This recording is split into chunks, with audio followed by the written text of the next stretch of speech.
I'm saying bye to all the lies and all the times you cried, saying that I wasn't right, yet I was right by your side. You manipulator, playing games, your friends commentators, and I don't know what you say about our private conversations, but it's got them hating thanks to all the rumors you be claiming. It's cool, I'm done with you, so they can throw you a celebration. You gon' hate it when you see me with somebody living better. I'm trying to tell you that me just doing me gon' have you jealous.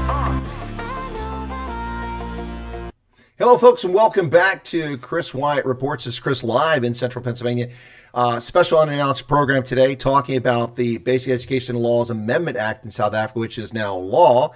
And it looks like President Ramaphosa promised to consider pulling back, lied, and went ahead and implemented it fully. My guest today is none other than the Chief Executive Officer of the South African Civil Rights Organization, AfriForum, one Kallie Kriel. Kallie, goeiedag.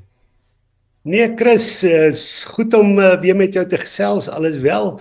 Yes, for those that don't understand Afrikaans, I'm just saying how great it is to speak to Chris again. No, it's a real pleasure. Last time we saw each other, like we usually run into each other, is when I passed through AfriForum. You're like one of the most busy people I've ever known. It's almost impossible to get 30 seconds with you. Okay.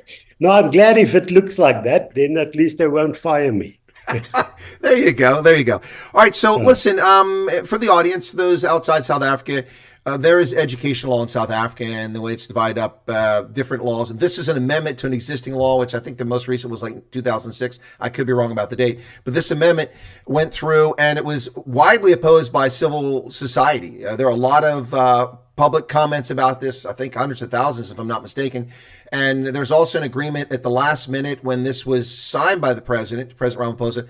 I think AfriForum and its parent organization, Solidarity, the trade union, and some others went forward and said, hey, wait a second, we need to take a look at this. And he agreed to look at it over a period of time, but then it was fully implemented in December, if I'm not mistaken. And is that all accurate? And then let me make a few points after you confirm that or deny it. And then a few points about my perspective about what the challenges are, and then I want to hear about what AfriForum's got to say. So is my characterization accurate? Yes, unfortunately it is so. The fact is there was an agreement with the presidency, with the Minister of Basic Education, and that agreement was reneged upon, which is unfortunate. So the issues I have with this piece of legislation up front is that, number one, a lot of people in South Africa characterizing it as a whites issue or an Afrikaans issue because of the point about teaching in mother tongue, in langue maternelle, first language speakers. And I would think that a lot of South Africans, particularly black South Africans, would not want to have a law that forced people to speak English as a medium of instruction. Only about 6% of South Africans speak English as a first language, for starters. They're often railing against colonialism, and you couldn't get a more colonial language than English. I mean, it's my first language, but it is a colonial language. So, I mean, there's that. But the bigger issue, or not bigger, but the other issues I saw with this piece of legislation is the criminalization of parents for truant children. This, in my view, will hit black South African parents the hardest because many of them don't have the resources to pay for buses or combis to get their kids to school. And oftentimes, you know, they're working as a domestics or working in a bank, or they're not available, don't have the resource to get their kids to school. The parents aren't necessarily not sending kids to school. Sometimes the kids just go to school and don't show up, or they disappear. And holding parents criminally negligible for that is a deep concern for me. And I think that should be something everyone should be concerned about. And then there's also the piece here where this regulates not just public schools, but affects homeschooling as well. I think that's three of the biggest issues. Are those all issues of concern for AfriForum as you go forward? Yes, most definitely, Chris, those are specific issues. But maybe I can start off with a broader issue that I think American people would understand quite clearly. What we have in the country, or our stance from AfriForum, is we believe in federalism, that you don't have too much centralized power, and that you actually make sure that power lies on a lower level with communities, with regions, such as you have federalism with regard to states in the US. What the school governing bodies, as we've seen up until now, was a good example of a bit of federalism in a centralized state, where you have an elected school parent body that runs the school and takes decisions with regard to language policy, with regard to admission policy, with regard to the ethos of the school. And this BELA Act is also part of the efforts by the government, which is, even though they don't have a more than 50% votes anymore, 40% for the ANC, but it seems that they are still driving their agenda. And unfortunately, the Government of National Unity allows them to go ahead. And it seems like the Government of National Unity is simply implementing ANC policy. So there's this drive towards centralism.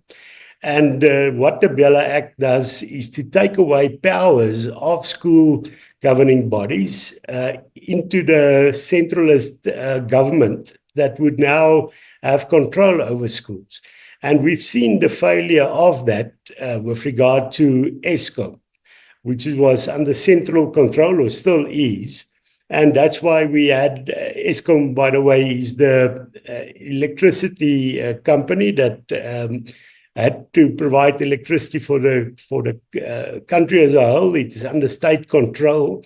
And that's why we had blackouts. In terms of every other sphere of government, where you see government departments failing, it's this drive towards centralism. Centralism, especially, we have incompetent government, corrupt government, it leads to failure. So that is part of the problem. It's a drive towards centralism. Then secondly, the question might be to people, why is there anti-Afrikaans drive by the government? And why is it also of interest to the US citizens? We've seen over the last decade, but it's become more acute, that you have a government that is very anti-Western. And that is also in the US, it is known with South Africa, for instance, driving a court case against Israel, South Africa having close links with countries such as Iran. It's all driven by an anti-Western sentiment. And of course, people, Afrikaners, such as myself and the community I belong to, we are seen as Westerners because we have a Western culture, even though our roots are in Africa. And the same anti-Western sentiment that the West experienced with the South African government is unfortunately also driving this process. There are elements in the ruling party that don't like Afrikaners, that don't like Afrikaans, and does not want to see institutions such as schools or universities that are Afrikaans. And someone like Panjasa Lesufi, the premier of one of the provinces, Gauteng, where the biggest pressure is on Afrikaans schools, have stated categorically, when he referred to the Solidarity Movement's university and artisan training college, that there is no place for an Afrikaans institution in the country. So the intentions are clear. And what happens now, BELA, as part of this centralized control, you would have an official, government official, one person. In Gauteng, it's a person that is ideologically driven, that can take a decision on school, on the language policy, and the school, the parents, the elected parents, the lowest form or the most pure form of democracy, grassroots democracy, their powers are being taken away. That's just with regard to what I believe can be of interest to the US regarding federalism and centralism and the anti-Western sentiment. But you're right, with regard to the issues you've mentioned, this would be to the detriment also of the vast majority of Black people in the country. We've just seen the matric results. Matric is our last year of school, that's what we call it. And half the children that go into grade 1, that's the first year of our school, don't get to grade 12, the last year of schooling. They fall out along the way. And then the government, they're extremely happy when we have an 87% pass rate, but it's 87% of those that eventually get to grade 12. And the problem is why there's a lot of failures. There's a lack of discipline. The ANC that made the country ungovernable and in the previous dispensation and used education and children as a protest mechanisms. That culture and lack of discipline has unfortunately continued. But I think one of the major factors that we are seeing is the lack of mother tongue education. You go into a rural community in KwaZulu-Natal, Zulu-speaking children. You can imagine if you stay in a village there without the television, you have no exposure to English whatsoever. And now, after 3 years, you have to be taught in English. So that is a major problem in the country. And that is why this act is to the detriment of all. With regard to homeschooling, this is draconic. It's also government control where they want to, of course, homeschooling, there needs to be mechanisms to make sure that the quality is up to standard. But what we are seeing here is actually making it impossible for homeschooling. So that's all part of bigger control. And what the irony is here, or the tragedy is here, 80% of public schools that are under government are dysfunctional. So instead of focusing on the 80% that's wrong, they now think they should get control over what is working. And in the end, unfortunately, it would also destroy what is working at the moment. Well, Kallie, you touched on one of the points that I actually stole a little bit of my thunder there. And one of the points I was going to make a video talking about the lie of 87%, because it's a lie. I mean, it's I retired as a full colonel, and the Army likes to crow about how when I got promoted, they promoted 24% of the candidates to colonel. But that doesn't match up with the 8,900 second lieutenants who were commissioned with me in 1989. And the 175 of us who made full colonel 20 years later. So, I mean, that's kind of playing with the numbers. But so you touched on that. But the other thing you touched on here is the first language instruction. And that's one I think that I'm a little dismayed that South Africans, the majority of South Africans, which are black, 80% of the population, aren't up in arms about this, because it isn't a single ethnic group that speaks a single language. We've got Xhosa speakers, we've got Venda, we've got Sotho, we've got Tswana, we've got Zulu, we've got Khoi and San speakers, people, well, just one native language speaker of New left, but all these different languages in South Africa. And under the Constitution, they're entitled to be educated in their mother tongue. Yet this law flies in the face of the Constitution. I'm not a legal scholar, but I've read the Constitution, and it would seem to me it flies in the face of the Constitution. And why aren't people upset that their kids, and this is the point you made, and it's one I've made in the past, that you go to school, let's say you grow up in KZN, KwaZulu-Natal, and everyone around you speaks Zulu, and you go sent to primary school, and you're taught in English. You don't speak a word of English. Now, kids are like sponges. They do learn languages, but you are at a disadvantage learning in a second language in those early years when you're becoming literate. And no one seems to be up in arms about this except a few groups. But the majority of South Africans either are ignorant of this reality, or maybe I'm just missing something. What did I get wrong? Yes, maybe I can also, just to give the American viewers a bit of background in this regard. In the US, English is the language of instruction, and people moving to the US has to, of course, adapt to where they're going. And you cannot have immigrants coming and then demanding other languages, or that is my belief. But what makes South Africa different, why we cannot have only one language, is there are 11 official languages, because there are 11 indigenous groups in various parts of the country. It's not people coming in and then asking a language change. What has actually happened is the government is bringing English into communities and forcing it upon them. So that is more or less the difference why, in terms of why we need multilingualism in our country. The problem is also we have 11 official languages in the constitution in South Africa. It's now become 12. In terms of deaf people, sign language has been brought in as well. But that is also simply just window dressing. There's no space for 12 languages in the country. If you look at the government's own conduct, they're on a drive towards monolingualism, English.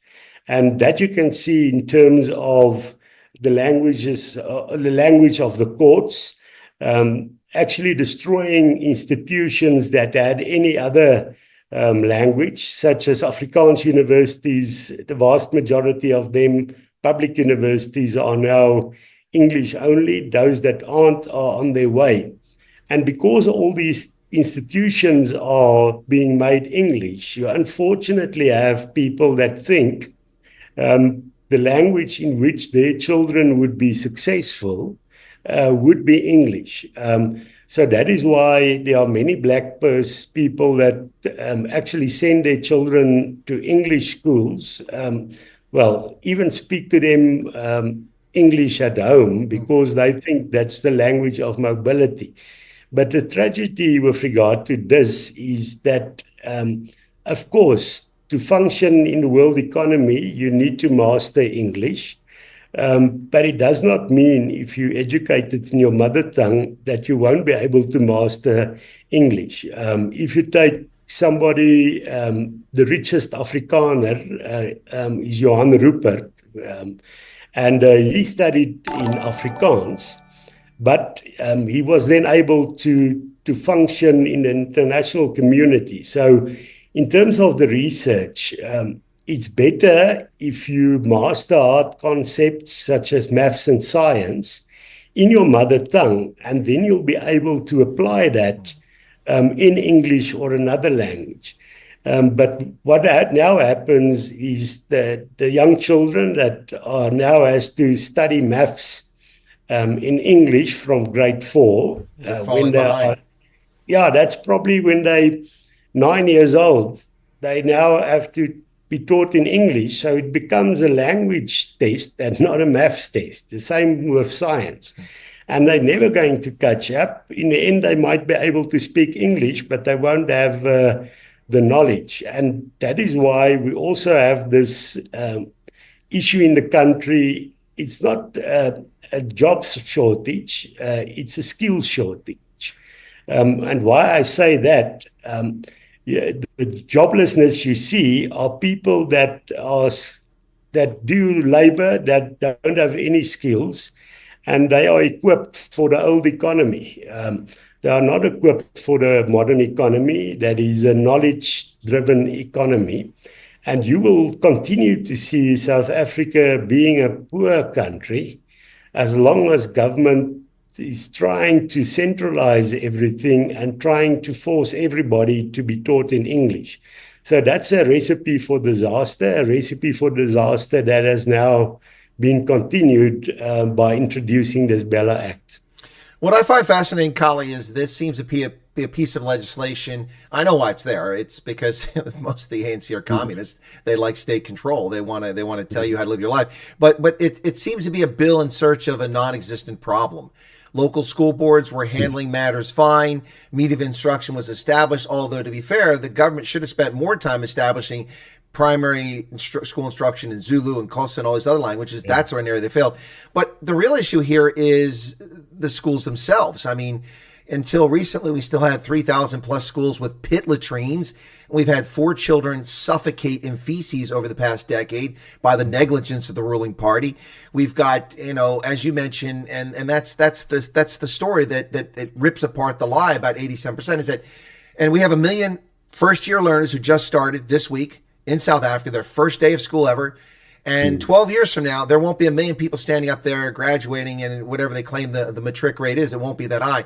These are real issues. And you also touched on something else. South Africa is not preparing its kids for the fourth industrial revolution, for artificial intelligence, for genetic splicing, for coding. These are the skills South Africans need, not the skills that they're preparing for. I think that's a real problem. And what you mentioned there is, of course, this is a power-hungry lunatic. That's my description, not yours. Panyazi Lesufi, the premier of Gauteng province. If he had his way. I just happen to agree with you. Oh, okay. All right. Well, I didn't want to put words in your mouth, but he's a freaking lunatic.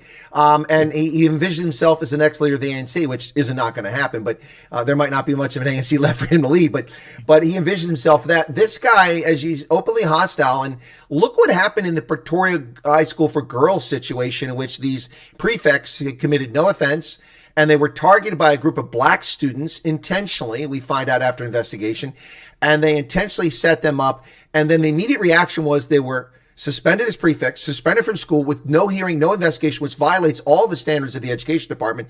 And they were ostracized, they were demonized, their lives destroyed. The principal, the same thing happened. She committed no offense. And there's no merit to it. We find out in the end, and this isn't a black and white thing, but it was a case of the black students intentionally stating they were going to get the white students because they were white before the year's up, and this is what they did. And there's been no suspension of the students who did that, no repercussions, nothing has happened here. If it wasn't for Richard Wilkinson exposing this story repeatedly, very few people would know about it. And this happens over and over and over again. And before I let you get in there, one more thing. Because both of us tend to go on for a long time. We'll get one more thing in here, is that, you talk about universities and higher education, tertiary education, and language. Stellenbosch University the land was granted by the landowner on the premise that Afrikaans would be the medium of instruction into perpetuity. And that has been actively undermined and attacked. Students on the Stellenbosch campus who speak Afrikaans are ostracized. They're pushed aside. They try to convert all the class to English. The assault on Afrikaans is unbelievable. I got one viewer here who said this is all about Afrikaans. It's not. We're talking about that right now. Relax. But we've also brought up the other issues here about the truancy, and we brought the issues up. We're going to get back to those. But I mean, honestly, Kallie, if I missed anything in my assessment here, I obviously we agree that Panyazi Lesufi is a loon, but beyond that, have I missed anything else? No. I think you hit the nail on the head, or you spot on in that regard. Well, of course, for us as an Afrikaans-speaking community, this is also about Afrikaans. But I think the broader issue is that here's an effort to destroy what is working.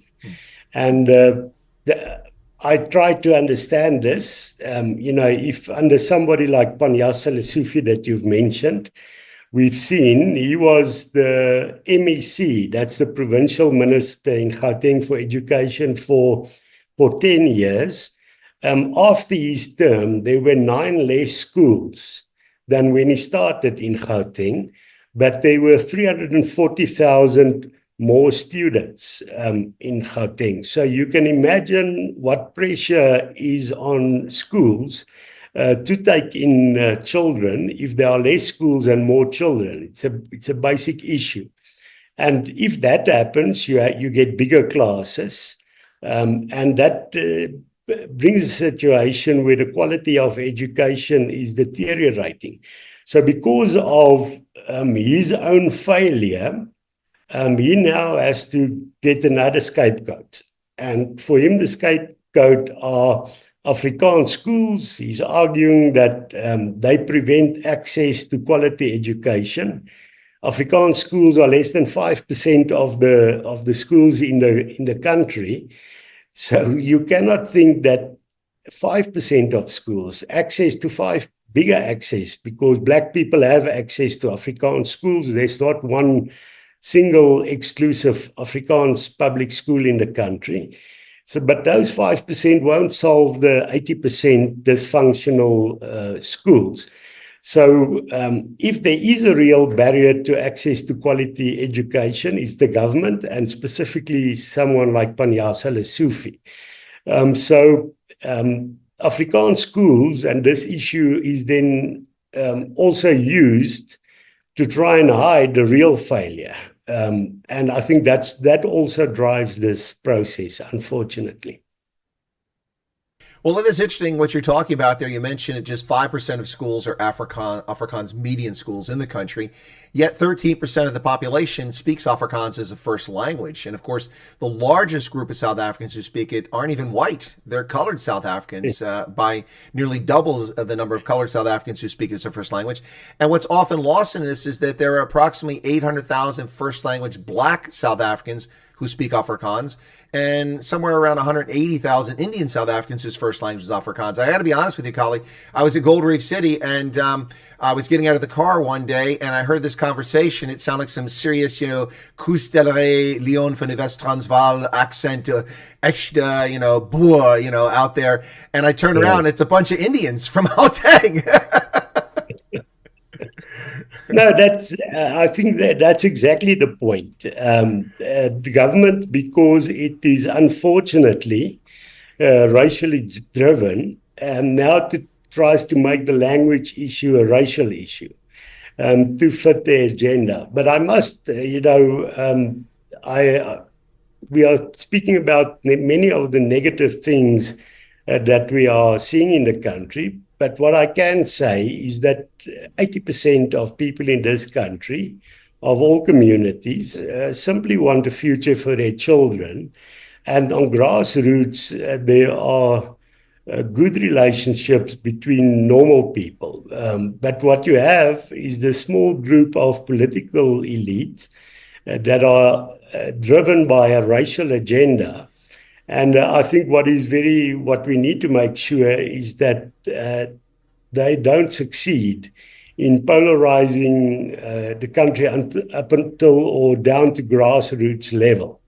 And I think, therefore, it is good that we also take on this issue. I think many parents start to realize that mother tongue education would be to the benefit of all people. And we believe that we are fighting a good cause, and we will get more support, but of course not from those people that are driven by a racial agenda.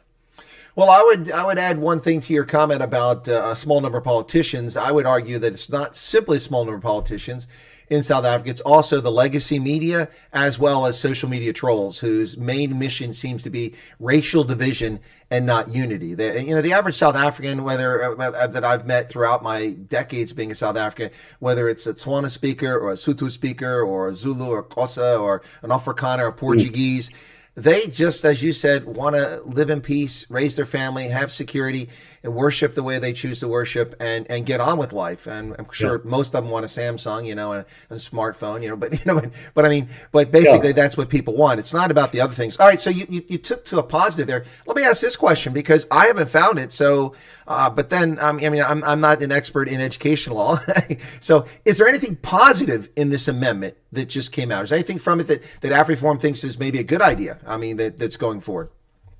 Yes, I think there's quite a number of issues in the Act that was simply to rectify things that circumstances have changed. This Schools Act has been in place since 1997. So you cannot say the whole Act is a terrible Act. There are normal issues in terms of school governance, in terms of issues with regard to financial control. Those kind of things are good things that is happening. But unfortunately, it's the few issues with regard to excessive government control, with regard to homeschooling, excessive control there with regard to language and admission policies. Those are real problems. Without those problems, the rest could have been implemented, of course. There's also parts of the Act that wants to make sure that one also promotes sign language, which I think is a good thing. So, but unfortunately, all these other issues are giving us trouble. And of course, our fight against BELA was not against the Act as a whole, but these serious issues that are flaws in the Act.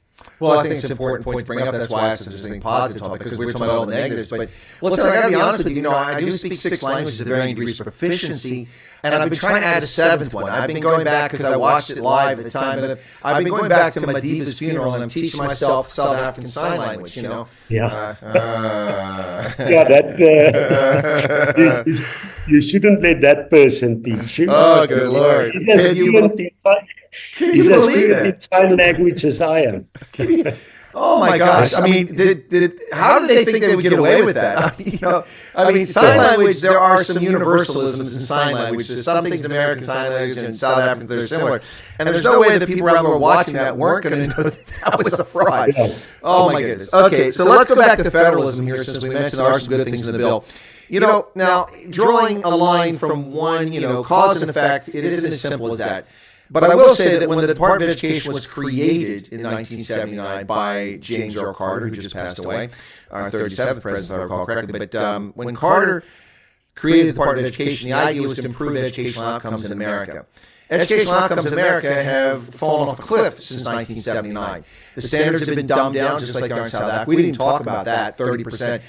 I love how the Deputy Minister for Education tries to rubbish the claims that I and other analysts always making about, the standards are abysmally low, 30%. Oh, that's not true. Well, it is true. You only need 30% in a couple subjects, even from a trick. And you need 40% in home language or first language. That's unacceptable. And even 50%. And I saw the Democratic Alliance came out yesterday and said, well, we'd like to phase it up to 50%. I'm sorry, how about we phase it up to 70%? That would be the norm here. So anyway. Yes, most definitely. And well, if I followed your news correctly in the US, you are getting rid of your federal educational department and leaving it up to states to run. If I understand it correctly, you must correct me if I'm wrong.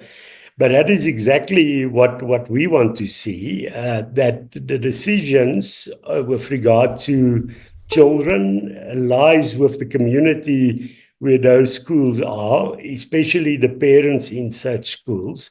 And those decisions should look at things such as the ethos of the school, specifically the religion issues in such a school, in terms of the values of the school. And those kind of things will also bring healthier communities, because what we've seen is our central education department that works on the syllabus of the schools.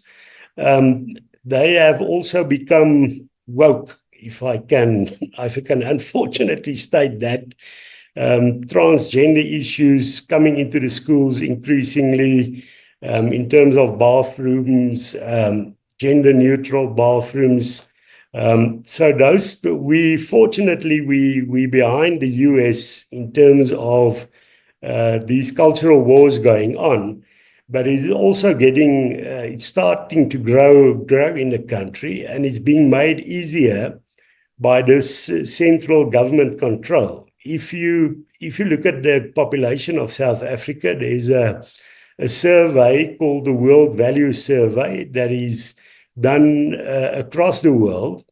But in terms of South Africa, it was found that 80% of the population has conservative social values, in a sense that family values, religion, the Christian religion specifically. And that remains for me something I cannot understand. How can a community or population that has conservative social values, how can they vote for a socialist government? So that is something that's quite not understandable. But if you're going to bring these decisions down to communities, you would see more conservative social values in the schools and actually in society as a whole. So that one of our big solutions we are driving is federalism, the devolution of power to the lowest possible level in the country, not only with regard to education, but also with regard to policing. We believe, in terms of the high murder rate in the country, and the failure is also because we have a centralist policing system. And all these things there needs to be devolution, also in terms of service delivery, also in terms of electricity provision, privatization, smaller power plants with private role players, providing local energy. Those are the kind of solutions that we need to work for if we want to make sure that we turn the country around. But unfortunately, the worse it goes, the more centralist the government becomes. They think if they have more control, they'll be able to fix it. But they're the reason it's failing in the first place. So the more control they get, the worse the situation will be. Well, one would hope or expect that. Now I can actually hear that echo now. What's going on there? Someone said they're hearing an echo on my microphone. I hear it now. Let me try something.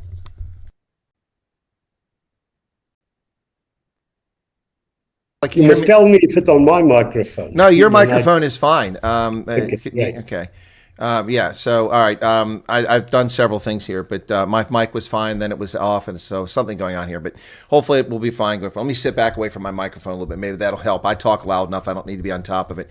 But it's you would think that after being humbled in the national elections, the African National Congress might be a little more humble in their actions, but they don't seem humble at all. They're going to continue on with BELA and implement it, even though Ramaphosa said he might not implement parts of it. He pretty much ignored what he said he was going to do.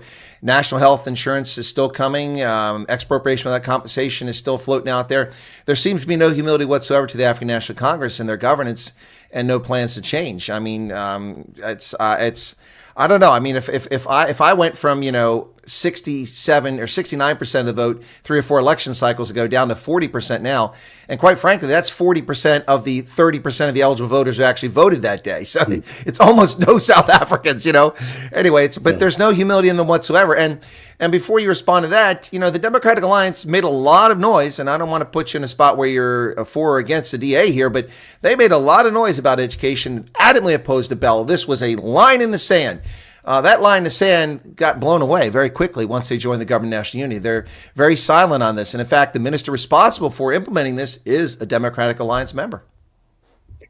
Yes, let me state firstly that AfriForum and the solidarity movement that we are part of, we are function outside of party politics. So we're not aligned to a specific party, not the Freedom Front Plus, or the DA or the ACDP. Those are more or less the Freedom Front Plus and the DA are the parties that most Afrikaners, which is our constituency, vote for. But we believe we should not get involved in those politics. But of course, because our members vote for those parties, we believe that they should be held accountable for their actions. And what we've seen, unfortunately, and the reason why we don't see humility from the ANC is because they are able to simply continue doing as they wish without too many people trying to stop them. But I must also be fair to the DA and the Freedom Front Plus, is that they are in a bit of a bad spot, in the sense that the alternative to this government, their supporters might say, would be a government that works, the ANC working with the EFF and the MK party from Jacob Zuma, which was a former president, which would of course also be terrible. So I think the ANC knows this, that there's that fear. And then they are pushing the policies through because they know if there is resistance and people leaving the government of national unity, they won't leave because they're scared that the EFF and MK will come in. Our view is different, in the sense that we are saying the worst thing any government can do to their citizens is to govern against them with a policy such as BELA. So it has helped us. It hasn't helped us at all, this government of national unity, What the danger is here is that you can have the ANC simply co-opting the DA and the Freedom Front Plus to help them to implement ANC policy. And I think that is why we should see from these parties that they take a firm stance and make sure that they aren't being pushed around. Because, of course, the president knows that he has a lot of moving area because the DA and Freedom Front won't easily leave. But it's time these parties also know that the president, he's relying on the fact that this government is kept in place. Because if it falls, it would also mean the end of him, because the EFF and the MK party won't work with President Ramaphosa. And he would also be desperate to maintain or keep the government in place. And that is something the DA and Freedom Front should use, as the opposite is being used against them. But, of course, from our side, our view is always we can't put our future into the hands of politicians. Of course, it would help us if we have a better government. But in the end, our future is best if we take it into our own hands and get our own solutions. So while we are fighting the BELA Act, while we are fighting corruption, while we are fighting the deterioration in infrastructure, that should be a 20% focus. 80% of our focus would be to create alternatives where we are less dependent on the state. So in terms of schools, our fellow or sister organization in the movement, the School Support Center, are now working on a relatively cheap private school model where we will also have to take control of our own schools to become less dependent on government. The same as has happened with the university academia and Soltech, the artisan training, taking it under our own control. The same is with regard to welfare.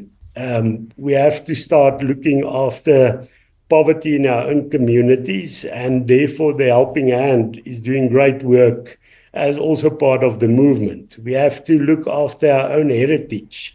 With the Federation of Afrikaans Cultural Organizations is also part of the solidarity movement, looking after that. In terms of safety, of course, we work with the police where we can, and we prefer to work with them.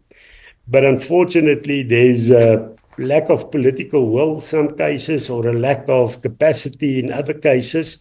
Therefore, we set up our own safety structures. We have 177 neighborhood watches across the country where we have to look after our own safety.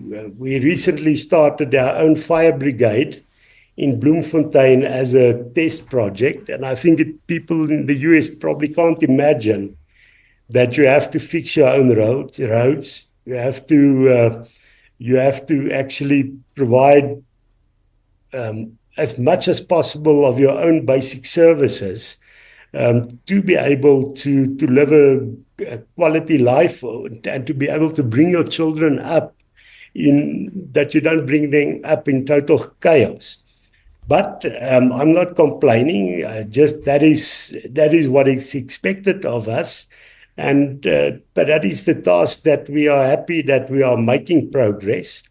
So fighting 20% against BELA, but building 80%. We will have to build our own future by setting up community infrastructure, community institutions that are self-reliant.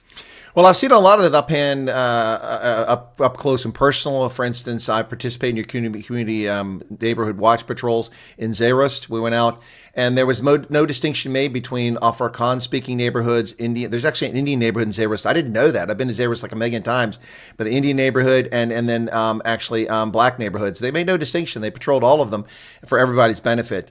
But there is certainly a perception out there. I think it's a political tool on the left and right now to say that the DA and Freedom Front Plus and the parties that are part of the Government National Unity are executing ANC policy. And I think it's a fair argument to make in some respects. We don't really see the pushback that we expect from these parties. I did want to, we got a question from one of the viewers a while ago. I'm going to get to it. I'm holding it towards the end of the program about what comes next. But I did want to say that it is interesting that that the Afrikaans speaking community through AfriForum created its own technical vocational school, Soltech. I've been there on a few occasions and seen the curriculum. It's fantastic. They learn machinist skills there, electrician skills, necessary skills to keep an economy running, and it's for Afrikaans speakers. So if you're an Afrikaans speaker and you're looking for a vocational school, you might check out Soltech. And then I'm still waiting on my letter, Kallie, offering me a visiting professorship at academia as the only English-speaking professor there. But since the letter will come through the South African Post, I don't think I'll ever see it. No, you can blame the post office. Exactly. Speaking of institutions that don't work, you mentioned Eskom earlier, but for the South African audience knows it, but for the international audience, it's not just Eskom. It's Airports Company South Africa, it's Transnet, it's Denel, it's Armscor, it's everything that the ANC has taken their hands and put it into its turn to rust. South African Airways, the flying dodo. Okay, so let's switch the attention now as we get here towards the end. What next? What's the plan? Because AfriForum has done a lot of legal actions. They've filed a lot of lawsuits, particularly during lockdown, for the unconstitutional behavior of the African National Congress's totalitarian government. But what comes next? You filing a lawsuit, and is it in already? Do you expect some sort of injunction to prohibit portions of the bill from being executed? What's your hope, and what timeline are we looking at here? Because otherwise, I suspect we're going to go a whole year here where Siviwe Garuba will be implementing this bill, and then we're going to try to get the horse back in the barn after the door's been left open. Yes. Well, we have a four-level approach. The one I've mentioned already is the building part, where we need to make sure that we build our own schools and make them sustainable. Just one correction, it's not AfriForum that is building all this. Our colleagues at Soltech and academia are part of the same movement as we are. But I appreciate that we get the... Yeah, sorry, I gave you credit. I should have said solidarity. I meant to say solidarity. I said AfriForum. It's a movement. It's a solidarity movement. But no, I would have left it if I didn't know there might be some of my colleagues there watching. So let me say that. Or what you're saying is that the next time I come to the campus, I might not be welcome across the street because of what I said. Yeah. No, but after we've corrected this, you'll be welcome, and they'll have to send you that professorship via email. That works. And hopefully we can get Elon Musk's Starlink here, which at the moment cannot come because of racial criteria. Government wants black ownership locally for that to happen, but it seems we're going to bypass that. So then we can get the email to you. Okay, I'm going off the point. Build is one, but then in terms of the fighting part, there are three actions we are taking. The one we've started, we've put the president as well as the minister of basic education on terms with regard to the fact that the proclamation starting the implementation of this act was irrational. So they have 10 days to respond. If they don't respond, we go ahead with our legal action. We would want to enter into discussions if they want in these 10 days, but if not, then we'll go to court. Why do we say it's irrational? Because the proclamation has now been done to implement these clauses. But according to government themselves, their own acknowledgement, there are not norms and standards and regulations to base the implementation on. That was the minister herself sent recommendations to the president stating that it cannot be implemented while these regulations and norms and standards aren't in place. But then the president promulgated, despite that. The minister co-signed the promulgation. So it's irrational. And in terms of our law, if government decisions are irrational, you can take it on review. So that's in the first place. These norms and standards will now have to be developed, and the minister already indicated that that process is going ahead. Our colleagues at Solidarity Trade Union negotiated at NEDLAC. For those that don't know, NEDLAC is a chamber where trade unions, business, and government can negotiate. As you know, Solidarity is a trade union, so they have access there, and they negotiated there in terms of what these norms and standards should adhere to. If a school is full, it cannot be forced to change its language policy, because if you change the language policy, some of the students that are there at the moment, if it's full, won't have access, because you'll then bring in other languages and a number of other issues. So those norms and standards have to be developed now. And our view is that we have to make sure that what was agreed upon is going to be in there. And it's not, we cannot take it for granted, as we've seen with the other agreements that was with, amongst other, the presidency. That is a positive part where I think we can still make a difference. But in the meantime, while those norms and standards are developed, and that might take a year or a year and a half before we get that, it creates a window of opportunity, unfortunately, for the Panjasa Lesofis to start targeting schools without being bound by certain norms and standards and regulations. So that is the danger, and that is why we're bringing the first court case to force the government to put something in place that those that want to abuse power cannot do it. And then the third court case would be an attack on the Act itself, in terms of not only irrationality, in terms of unconstitutionality, in terms of flaws that there were in the consultation process. The vast majority of people were against this Act, those that participated in the public participation process. Of course, government is not bound to if the majority is against it, they're not bound to not go ahead, but at least they should take cognizance of it. And we have seen that many of the inputs weren't even considered. So those are technical issues that we can take the Act on, and that we will do. But in the short term, it's the promulgation that we will be taking on. All right, sounds like you've got this well thought out. You've got a team that's got a good approach for it here. There is a question here before we wrap up that I think it's important for clarity for everyone to understand. Does the BELA bill apply to a privately registered school? So if I create my own school, is it? I mean, obviously, the educational standards have to be governed by law, but will BELA affect private schools as well? Because if it does, then what's the point of building your own school if they can simply tell you how to run it? No, fortunately, BELA only applies to public schools, so it doesn't apply to private schools. And homeschooling too. Well, it applies to homeschooling, unfortunately, because what they've done, they've put in registration criteria to do homeschooling, but that criteria is very strict. So I wonder if anybody would be able to qualify. So it controls homeschooling and public schooling, but not private schools. But I think if you have a government that wants to control, they'll start first with the public schools.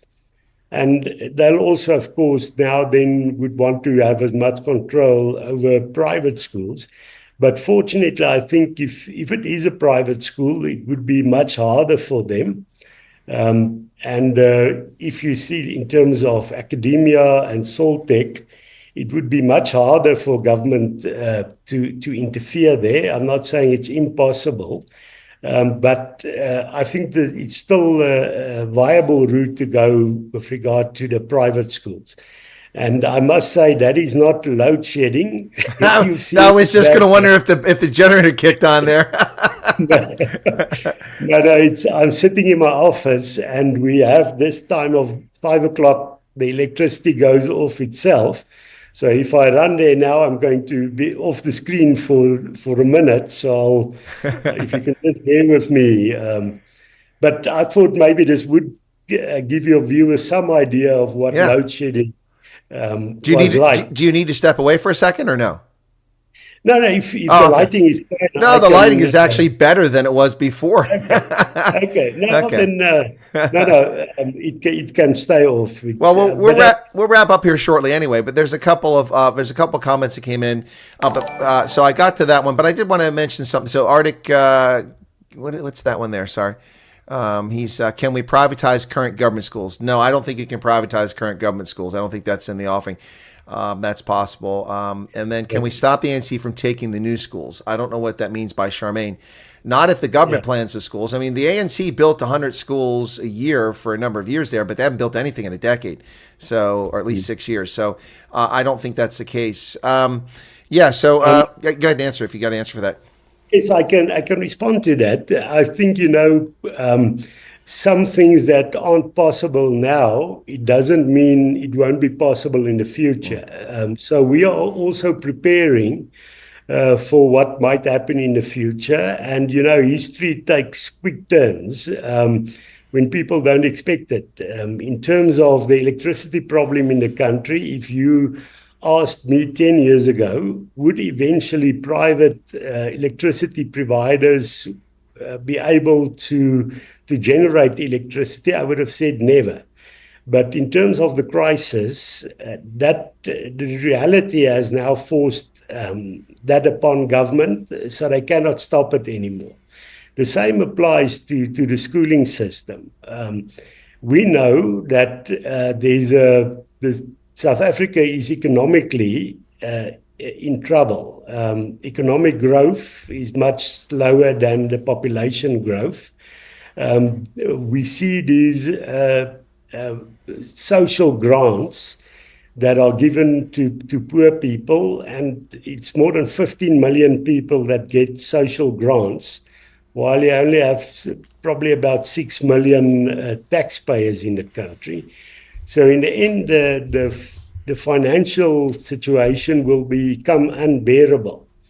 And you might have in future a situation where if government cannot afford the salaries of all teachers, cannot afford that, you might get into a situation say, well, you don't have to pay these teachers any longer.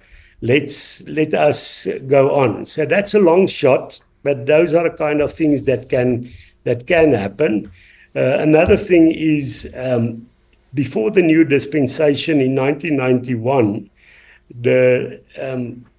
most Afrikaans schools had an opportunity to decide what model schools they want to do. There was a Model A.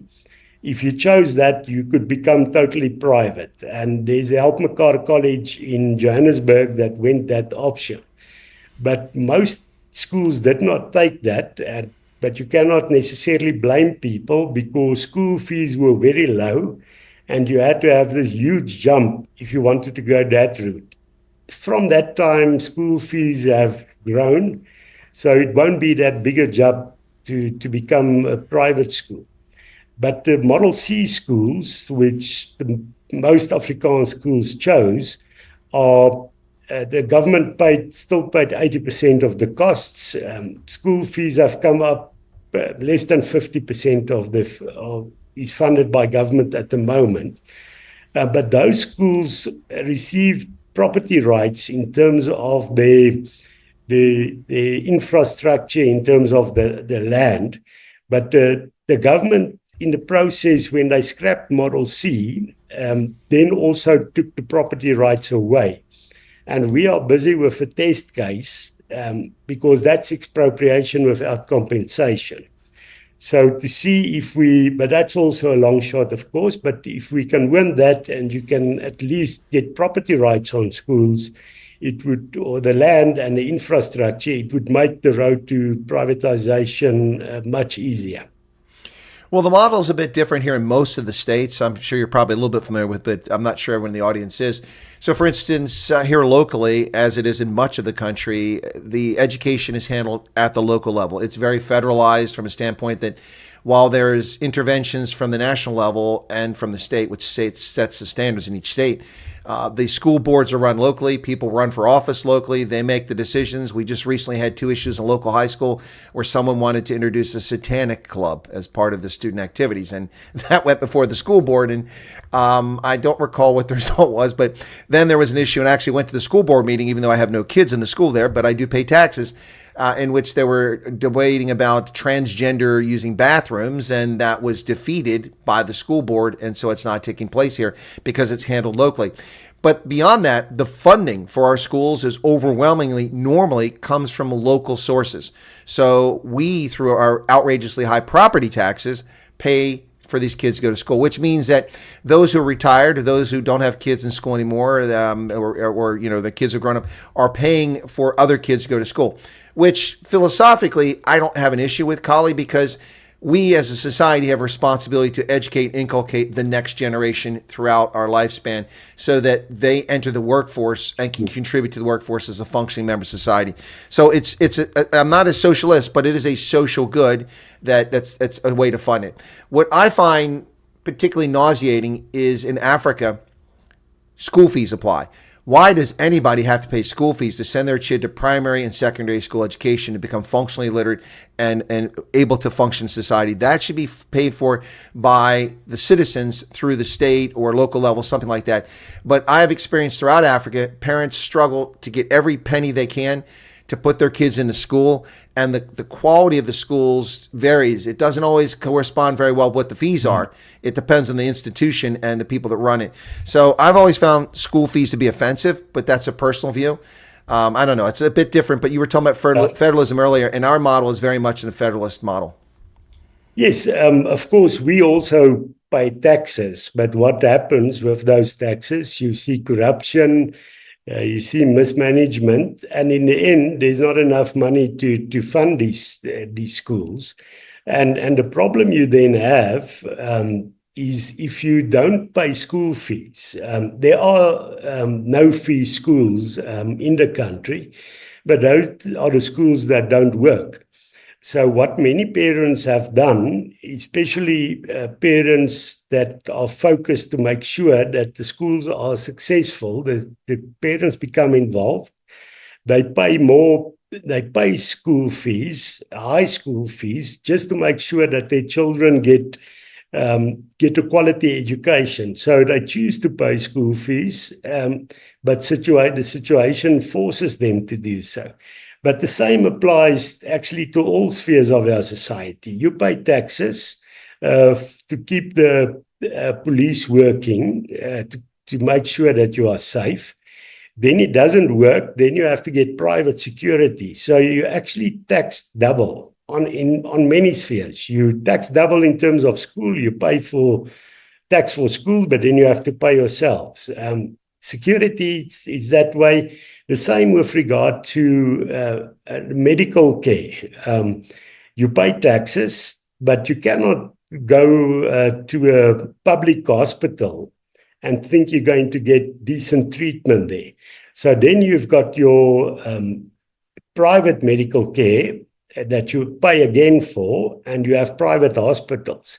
So you actually see that we are double taxed. You pay the government and then you pay for it yourself as well in nearly all spheres of life.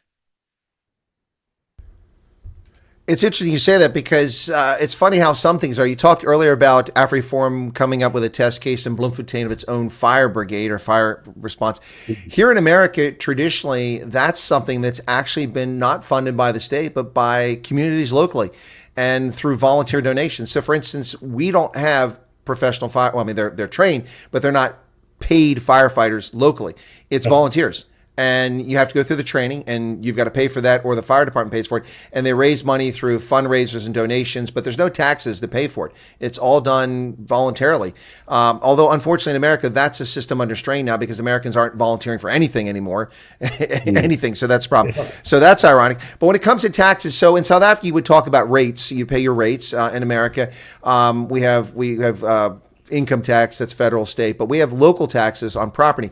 And I can specifically see the exact dollar amount that goes to the local school district and explains why their toilet seats are made out of gold, because my taxes are so high. But they have good outcomes, so I'm not going to complain too much. But you can see exactly. It's not like you pay 1,000 Rand and it just goes somewhere. Here, I see that 2/3 of the money I pay in local taxes for property, 2/3 goes to the school district, and 1/3 goes to what you would call rates. So it goes to the township. I'm not in a town. I live in the countryside. So it goes to the township, which pays for local policing. It pays for the roads. Frankly, I'm beginning to wonder if our roads are resembling PE. They're looking bad around here. So, last year when I was in South Africa, I went out with Ronaldo Khus when he was with a counselor and the DA there, and we fixed potholes in PE. And then Gareth Cliff famously came across a picture of me on Twitter and retweeted. It's the highest tweeted tweet I've ever had. It had like 250,000 because he put it on there. And then it was funny because, Kallie, I'm not South African. Ek praat nie Afrikaans nie, maar ek verstaan. But I got attacked for being this, boer, white supremacist out there, DA guy. I'm just some American tourist who's fixing potholes. It was so funny. Anyway, but no, it's just, so the difference, there's a difference in societies and the way things are done. If it works for a society, it works. But in South Africa, it's not working. And I think that's the argument here. Things just aren't working. Services aren't getting done for a variety of reasons. Corruption, malfeasance, negligence, ineptitude, patronage hires. It's across the board. And what disturbs me about the South Africa situation is that much of society just goes along with it. There aren't that many people stand up and make complaints about it. There are some, but not enough. I wish more South Africans, black, white, and brown, would demand genuine service for what they're paying for. Yes, no, of course. We fight against this. We go to court. But in the end, you can win a court case. For instance, we've had court cases against some municipalities, and you win, and the court says they have to now fix the water infrastructure. But unfortunately, they simply don't have the ability, even if they want to. But I'm not too sure if they even want to. So we are forced to go the route that you've said, how it worked with regard to the fire brigades in the US, working with volunteers. And that is the AfriForum model, to say we set up our branches in communities across the country, and we have volunteers running it. So these volunteers do water tests, they clean parks, they fix roads, and all these kind of things. So our solution in the long term, and also medium term, would be that we build our local structures as strong as possible, and that local communities and the institutions there would actually be able to function as an unofficial fourth sphere of government. We've got a national government, we've got a provincial government like the states in the US, and then we have local government. But our local government has never been, as for many years now, not been local. Well, actually since the new dispensation, because the local municipalities sometimes include 5 towns. So it's actually regional governments. So there's no smaller unit, community government. So if I say a fourth sphere of government, it's not official that you have elections and you have a mayor, but it is just community saying, we know we're going to take government responsibilities into our own hands and make sure that we build our community, make it clean, make it function, make it better. And that is the way we are going to go forward. It's interesting, just before we wrap up, you mentioned something else that I talked about a long time ago, of course, in the intelligence community, which that's another matter. But then I talked about as a private citizen, as a journalist. And that's one of the first things the African National Congress did after they assumed governance in 1994, is they went out and struck out and eliminated so many municipalities across South Africa by merging them and creating these, what I would call super municipalities in a geographic sense. And one that comes to mind now is over on the west coast of South Africa. That includes Citrusdal and all these other places. Just the news yesterday where the ANC's formed a government with Cedarburg. Cedarburg is a municipality with Cedarburg Ersta. So that party, which was in a coalition with the DA and Freedom Front Plus, jumped ship, joined the ANC. And this is a large geographic area, which only has 60,000 residents. Very difficult to govern a place like that as a municipality. But what they did is, and I said this is one of the insidious reasons that governments do this, not just the ANC, any ruling government. They did it because if you take all these places in Johannesburg, instead of having multiple mayors and multiple city councils, you merge it with the preponderance of people who are going to vote for the ruling party, which was 2/3, the ANC, then all of that geographic area is going to be controlled by one political party, most likely, rather than, say, a little town like Midvaal having a DA or Freedom Front Plus or some other party.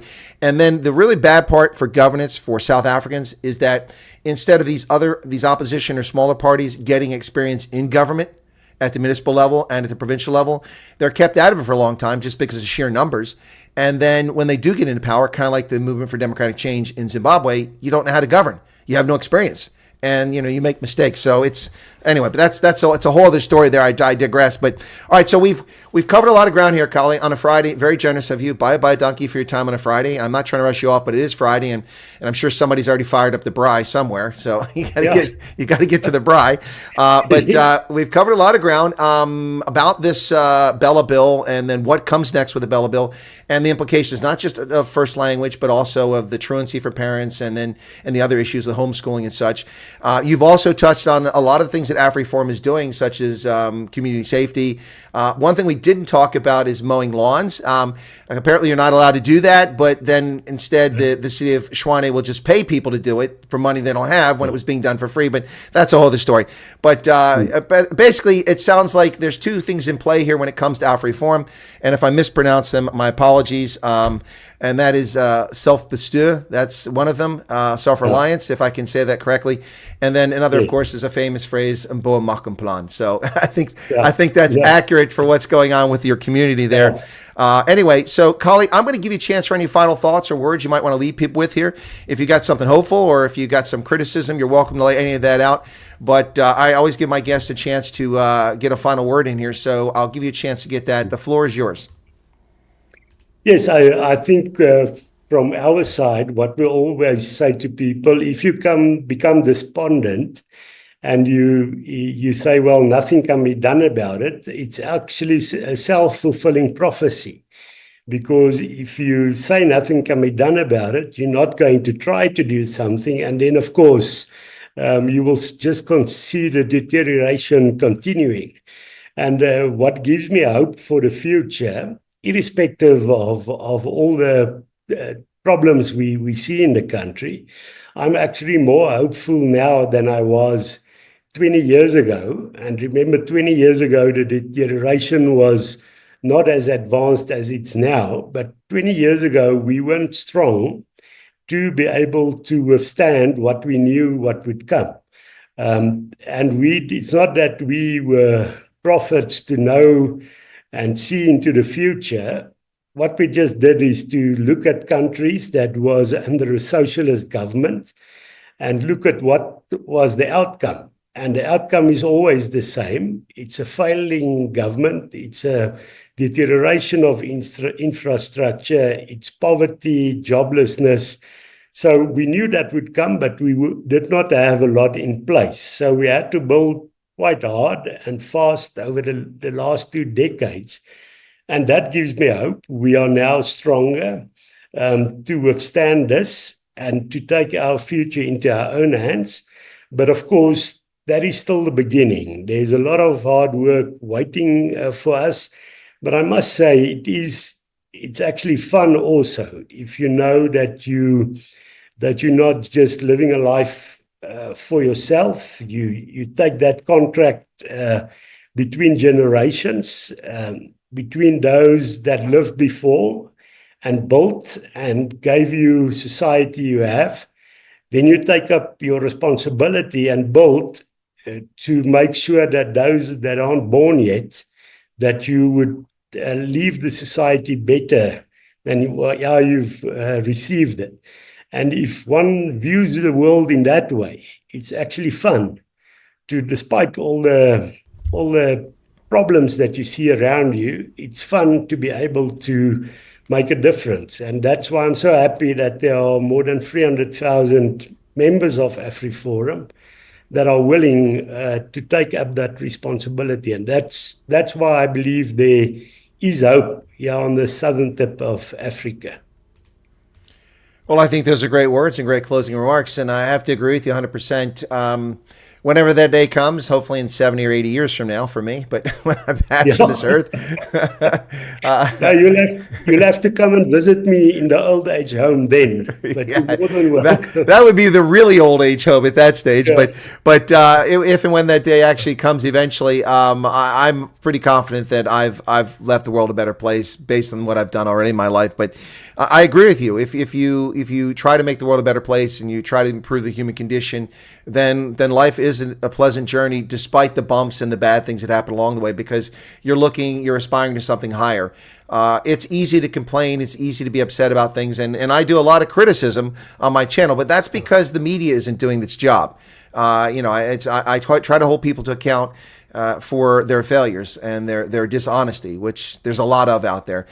From my perspective, as someone, oops, the lights just flickered again. As someone who's to the center or slightly right of center, I'm watching leftist governments in retreat around the world, in New Zealand, in Australia. Not so much in Australia, but certainly in New Zealand. Here in the U.S., big retreat about to take place on Monday. That's going to be exciting news. Yeah. And that's brilliant. Also, we saw it in Italy. We're seeing it in many places around the world. But the left is still holding on some places. People just love to control other people, and hopefully we can end that. But Kallie, Kriel, I want to thank you. Buy a donkey. It's been a distinct pleasure. I think this is the longest chat we've ever had. So I guess instead of trying to corner you next time I'm in the Gauteng area, I'll just call you. We'll do a Zoom session. That's great. No, thank you. It was great speaking to you, Chris, and all the best. I'm looking forward to the efforts in the US to curb wokeness, if I can. It's the right phrase. Those words. And of course, that is also good for us in a sense that many of these woke ideas flows over to our country, so mostly, unfortunately, from the US. And if change comes there, eventually that will also come our side. So all the best with that. All right. Thanks a lot. I appreciate it. Yeah, let's hope that's the case. I'll let you drop off. I'm going to wrap up. Then I go back to check my mailbox and see if there's a letter from academia out there. Bye, donkey. Have a good weekend. Okay. Bye, donkey. Mooi bly. All right. Cool. All right, folks. That was Kallie Kriel, the CEO of AfriForum. Let me make sure we get him off the screen there. Okay. And there we go. So he's in the waiting room. Let me wrap up here. Thanks for being here, folks. We'll be back with the news in about 40 minutes for the daily dose, your daily injection, your daily jab of that not tested by science, anti-woke jab. Anyway, we'll be back at the top of the hour for the news from South Africa and around the continent and around the world. So stick around. We'll see you in about 40 minutes. Thanks for being here. And we've got rugby this weekend on Rugby Ascendant, 5 matches. I'll be exhausted again. It's the European Professional Club Rugby Championship and Challenge Cup this weekend. And it doesn't look good for any South African sides, unfortunately. Catch you guys in a bit. And thanks for being here. And thanks to my guest, Kallie. It was a pleasure once again to have you on the program, as always. And where did my studio go? There it is. All right. Thanks a lot, folks. Cheers. See you in a few minutes.